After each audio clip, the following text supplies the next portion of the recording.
In 1976, the group of Soviet forces in Germany began fielding a new tank along its own stretch of the Iron Curtain inside East Germany, in numbers large enough that anyone standing beside the road as the columns rolled past could have watched them go by.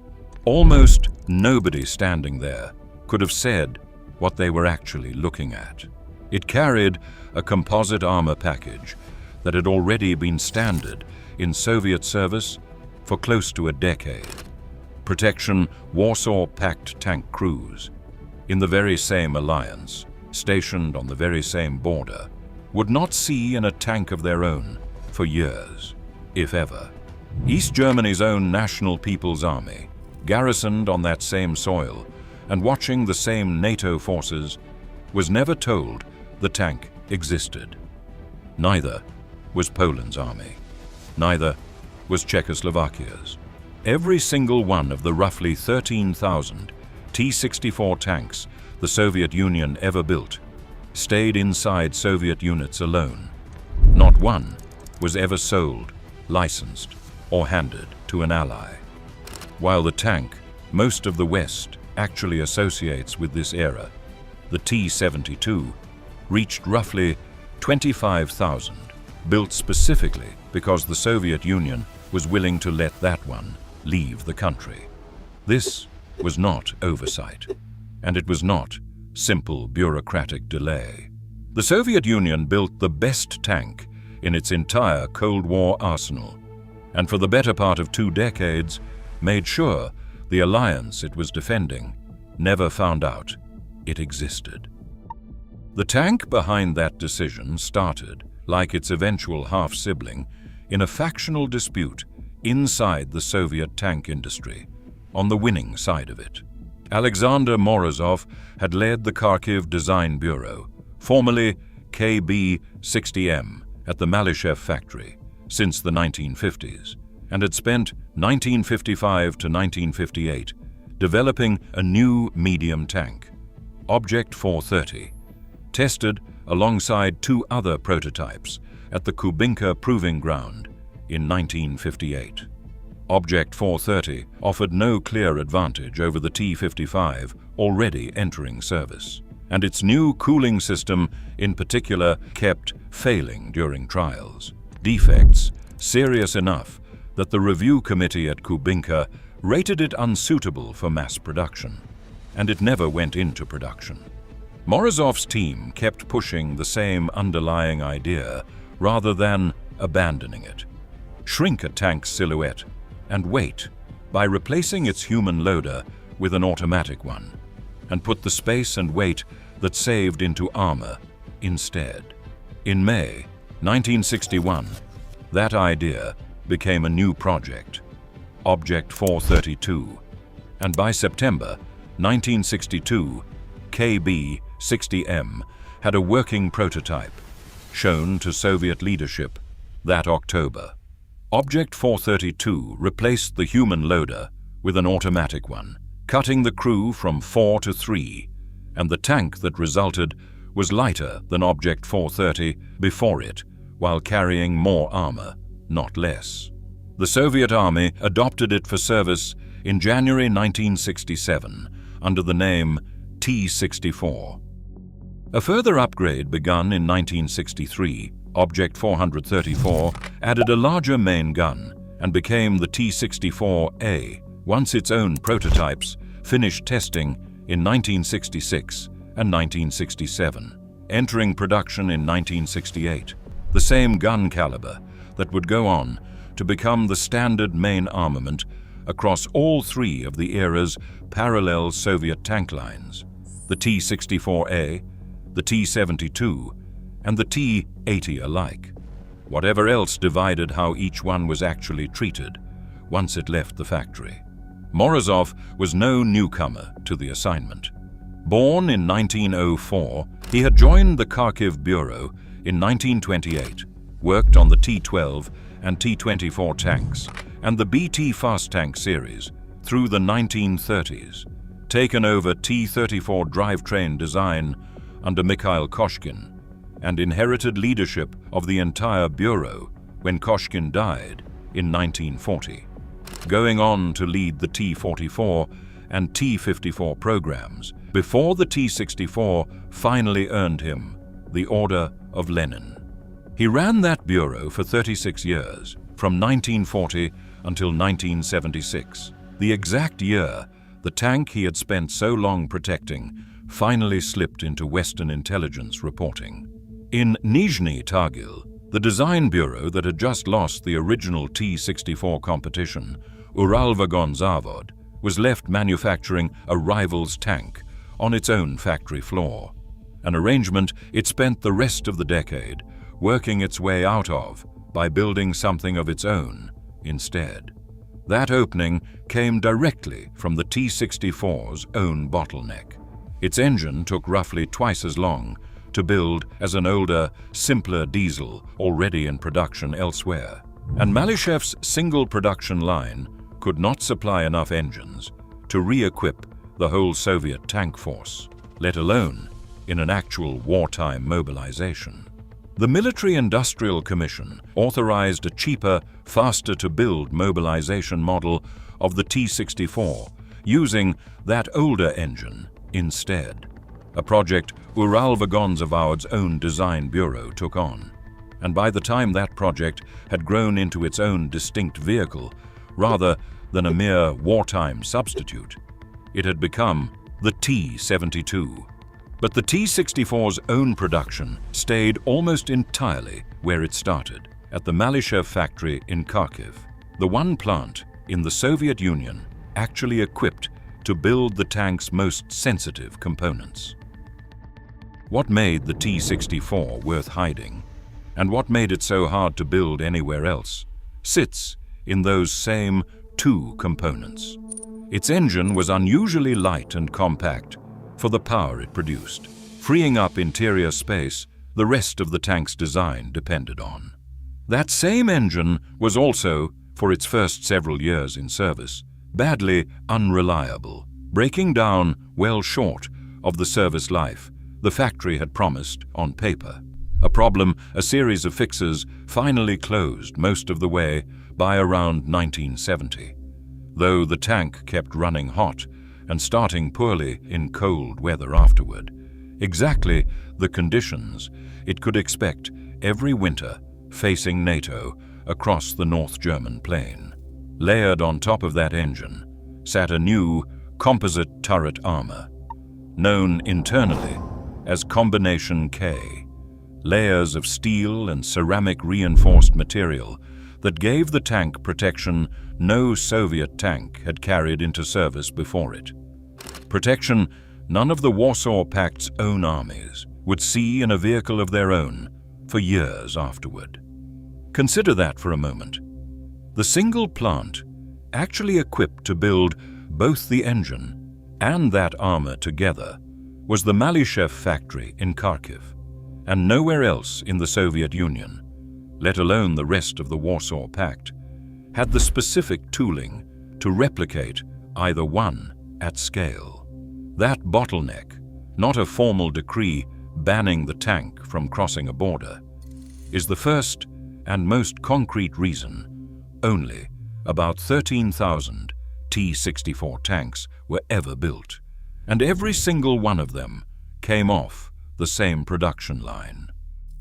The autoloader that let the T-64 carry a three-man crew in the first place came with a cost of its own that made the tank harder to show off, not just harder to build.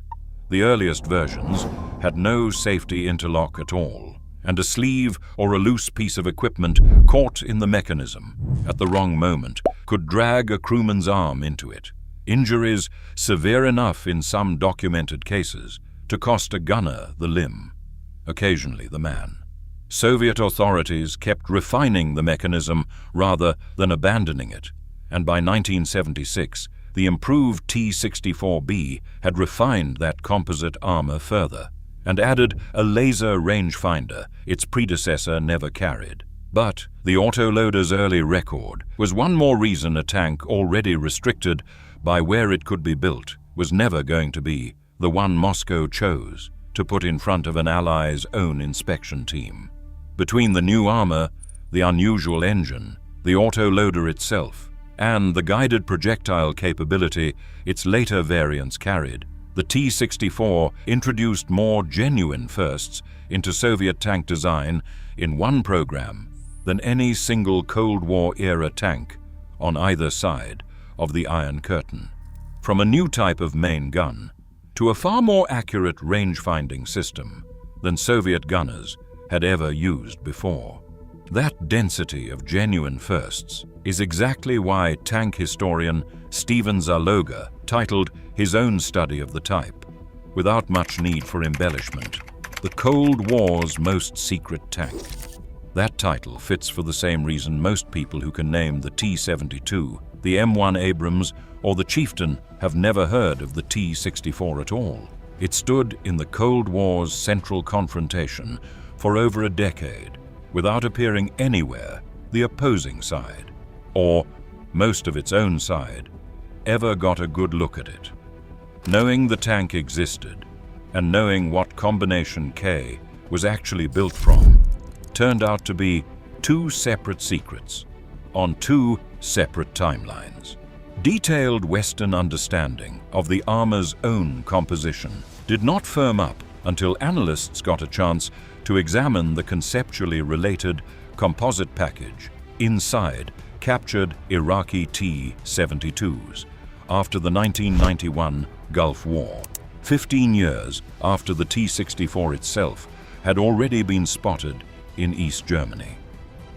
How much that distrust actually shaped Warsaw Pact politics, not just tank production, showed up in the open barely 18 months after the T-64 entered service.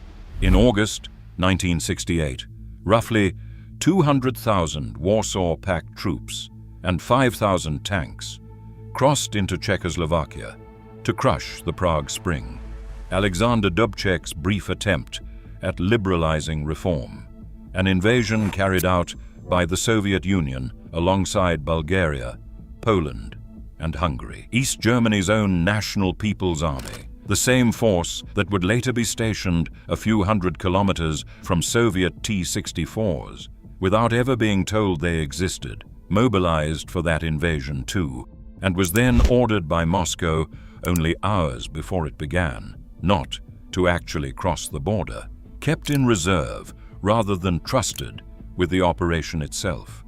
Romania's own government publicly condemned the invasion and refused to take part at all. A public break with Moscow serious enough that Ceausescu placed his own forces on alert against a similar Soviet move on Romania. Though some historians note Bucharest may never have actually been invited to join the operation in the first place.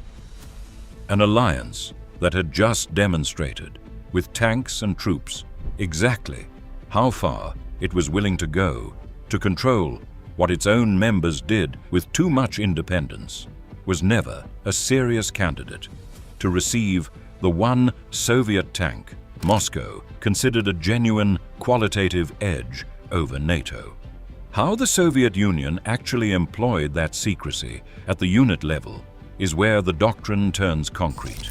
The T-64 went first, and almost exclusively, to the group of Soviet forces in Germany, starting in 1976, the most forward-deployed, most trusted Soviet formation in the entire Warsaw Pact, stationed directly opposite the British Army of the Rhine and West German units it was meant to fight if the Cold War ever turned hot. GSFG's own equipment mix tracked that hierarchy exactly as the decades passed. Soviet units there ran T-54s and T-62s through the 1960s, added the T-64 alongside the T-62 through the 1970s, and folded in the newer T-80 alongside both by the 1980s, an internal upgrade path that never once crossed over into the East German, Polish, or Czechoslovak divisions, standing in the same theater. That pattern reflected a deliberate Soviet doctrine of concentrating the newest equipment in the formations expected to make first contact with NATO. American intelligence assessments from the early 1980s put roughly 50% of the Soviet tank force facing the Western theater on T-64s, T-72s, or T-80s by 1983, rising to about 75% by 1985, and a projected 100% by 1990, against only about 15 to 20% modernization in Soviet formations facing the alliance's northwestern and southwestern flanks over the same years. The improved T-64B, fitted from 2080 with a guided anti-tank missile that could be fired straight out of the tank's own main gun, rather than from any separate launcher, letting a crew hit targets at ranges well beyond where a conventional round could reliably score a hit, followed into the same Soviet units soon after. None of that kept the tank hidden forever.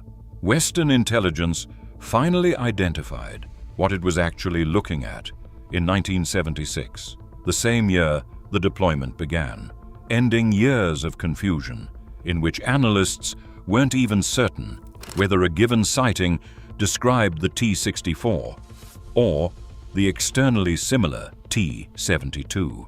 But NATO learning the tank existed and the Warsaw Pact's own armies learning it existed were two entirely separate thresholds. And only the first one was ever crossed on any real timeline. East Germany, Poland, and Czechoslovakia's own general staffs had no more official insight into the T-64 in 1976 than they'd had a decade earlier. The tank appeared in a Moscow parade exactly once during the entire Cold War, on May the 9th, 1985, at the 40th anniversary Victory Day parade in Red Square, presided over by Mikhail Gorbachev in his first such appearance as the newly installed General Secretary, sharing the occasion with a deliberately restored column of World War II-era tanks rolled out for the same reviewing stand the first Victory Day parade Red Square had hosted at all since 1965.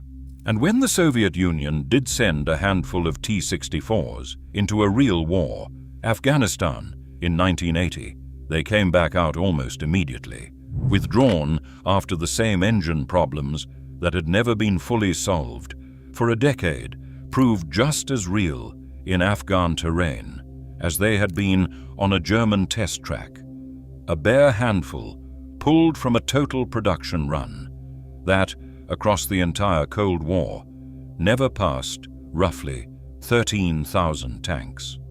Some of what that failed deployment taught the Soviet Union did eventually reach the design. The T-64B entering production in 1985 added a layer of external reactive armor and thicker frontal plating, an upgrade that responded partly to exactly the kind of battlefield lessons Afghanistan had just supplied, even as the tank itself remained as unavailable to the rest of the Warsaw Pact as it had ever been. While the T-64 never crossed a border, the T-72 became something close to a Warsaw Pact industrial product in its own right. Poland took its first deliveries in 1977. Poland and Czechoslovakia both signed license production agreements in 1978, and by 1991, Czechoslovakia had 897 T-72s of its own in uniform, and Poland 757, the large majority of them built locally rather than shipped from the Soviet Union, on top of roughly 1,700 more that Polish and Czechoslovak factories built specifically for further export to Syria, Libya, India, and Iran through the 1980s. The tank most Western audiences actually picture when they think of a 1980s Soviet tank, exported, photographed, eventually fought against in the Gulf, is the T-72, precisely because the T-72 was the one allowed to be seen, licensed, and built almost anywhere the Warsaw Pact needed one. The T-64 was never the backup plan behind that reputation. It was the tank the reputation was built to distract from. The same year, Western analysts finally sorted out what they were looking at. The other side of the Iron Curtain was solving the identical underlying problem in the opposite way entirely. On June 17, 1976, the United Kingdom's own Secretary of State for Defense, Roy Mason, publicly announced what came to be called Chobham armor, a composite design developed independently at the military vehicles and engineering establishment, with no access to Soviet research, and shared it openly enough that it went on to protect NATO's own Chieftain, Challenger, and M1 Abrams tanks. Two governments reached the same composite armor breakthrough in the same calendar year, on opposite sides of the same divided continent. And one of them held a press conference about it, while the other kept treating its own equivalent as a secret from the Allies standing on its own side of that line. Read that contrast twice. The same underlying engineering problem, solved the same year, and one government stood at a podium to announce it, while the other's own generals were told not to let it near a border. The angle almost nobody sits with is what keep for ourselves actually meant. Once there was no longer a Soviet Union to keep it for. Every one of those roughly 13,000 T-64s existed because one factory in one Soviet republic held the only tooling that could build them. When the Soviet Union dissolved in December 1991, that factory, the Malyshev plant, and the majority of the T-64 fleet that had never been trusted to any outside ally stayed exactly where the map drew a new border, inside newly independent Ukraine, not Russia. By most estimates, Ukraine inherited on the order of 3,000 T-64 tanks outright, a larger share of the type than any single Warsaw Pact country had ever been allowed to see, let alone operate, throughout the entire Cold War, while Russia, Belarus, and Uzbekistan split up whatever remained of the Soviet-era fleet among themselves.